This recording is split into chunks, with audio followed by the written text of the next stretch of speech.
Okay, folks, this is Nomad Firekeeper. This is the diesel heater, the one that has multiple problems.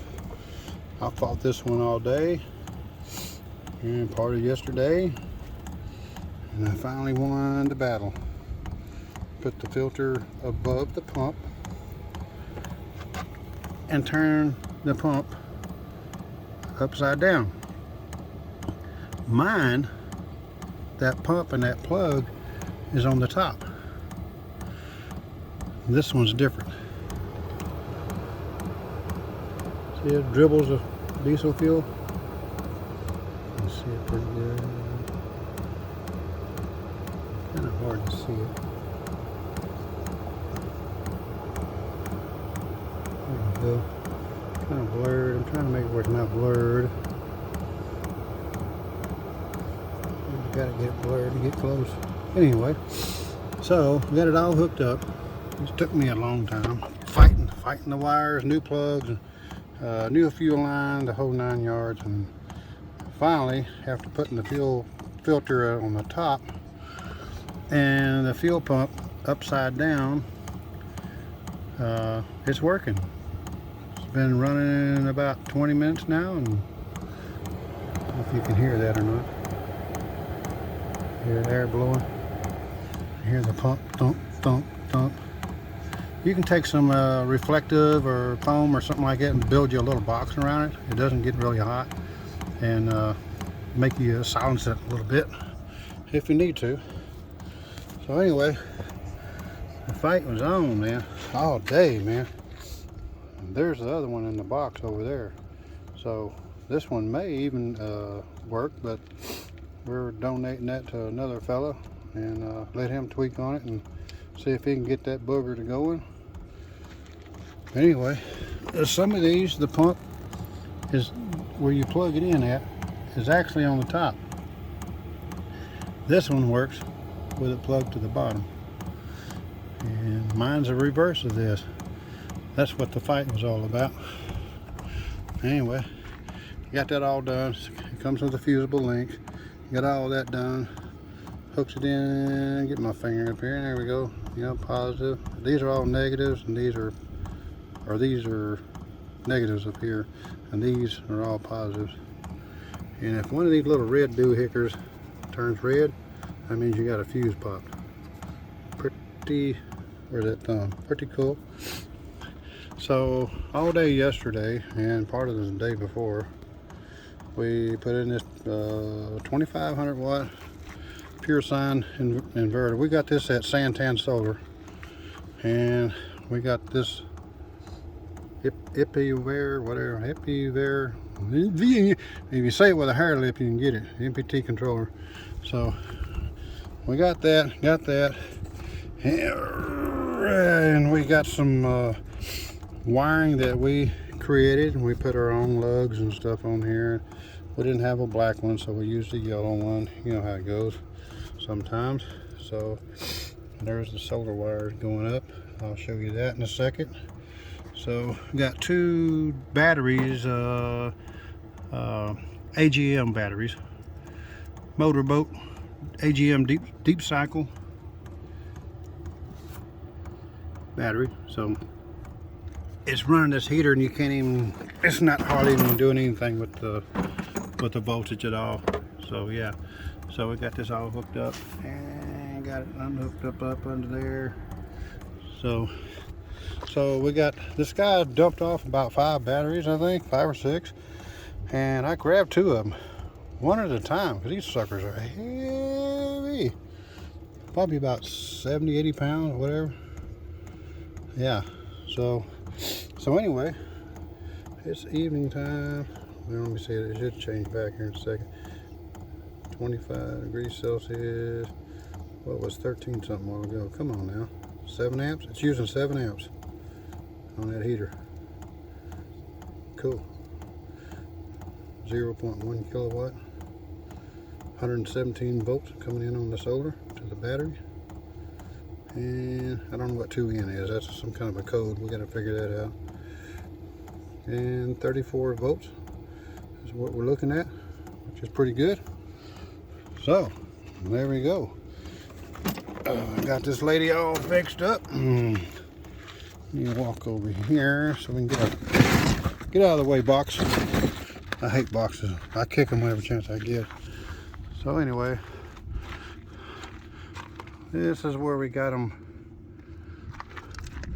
plugged into the side. It wasn't my idea, but we went to Santan and got two 250 watt panels. So she's got 500 watts of solar up there on the top. So she's cooking. And there's her murder hound in the door. Bobby, was that you? You're a star for a second. You're so black I can't see you. There you are. That's her little killer. He's one of them Australian Shepherd type dogs. So, but anyway, she's all hooked up now, so she got a bunch of stuff out here on the ground. We got to put it all back in this carrier so she can get on back. She's going to Walmart, I think, tomorrow. She's going to go buy her fridge freezer, and so she's ready. She's rocking. Yeah, 13.7. I don't know what that 12E is. I don't know what that is. I'm not smart. I just know it works. And I put her a bag of her little stickers that goes to these different deals. If there's one in their matches. Extra fuses to fill in all these slots as she needs them. And this has a fusible link for the heater in case something weird happens. And yeah, heater's working, man. We've been fighting this thing for a while, man. That's crazy. This one goes upside down. Might be just me. Well, I know I'm crazy. I don't do stuff real cool like, you know, like some people. Yeah. But that's the van. The van brand. I got a hair lip today. Anyway, so it's all good to go. She's in there. I'd be sweating if I was me, but she's thin skinned, so she gets cold real easy. So instead of her firing her van up several times a day to get warm, she can turn this little bugger on, and it just barely sips. Let me see. It just barely sips fuel. You just got to get used to this little thump, thump, thump. But you can put some little box thing around it. You can quieten it down. You can barely hear it. Yep. Alrighty. So we got this all hooked up. This goes over to the controller. Now, I cut the wires. I run the wires and cut them, and John put them in the respective slots where they go at. Where's my finger there? This goes over to the fuse box, these two. Yeah.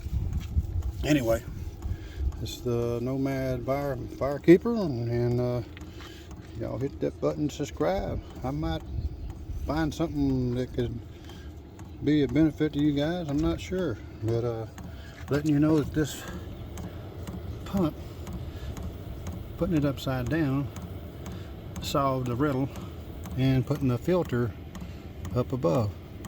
Mine, the pump is the reverse of this, and the filter is 3 times bigger than that, and it's below the pump.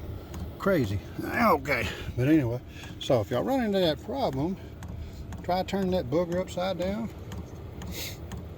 Mine's the orange and black.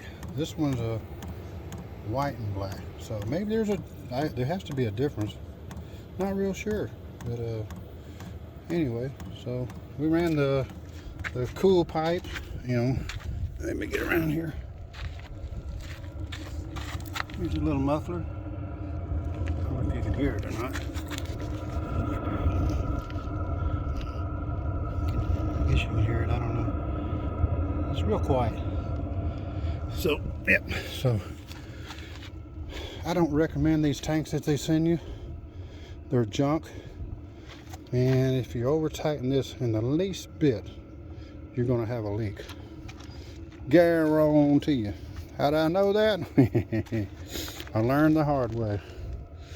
So, that took me a little while to get educated about that.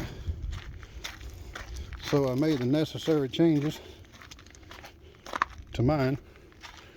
Look at that bad boy. It's even a happy tank.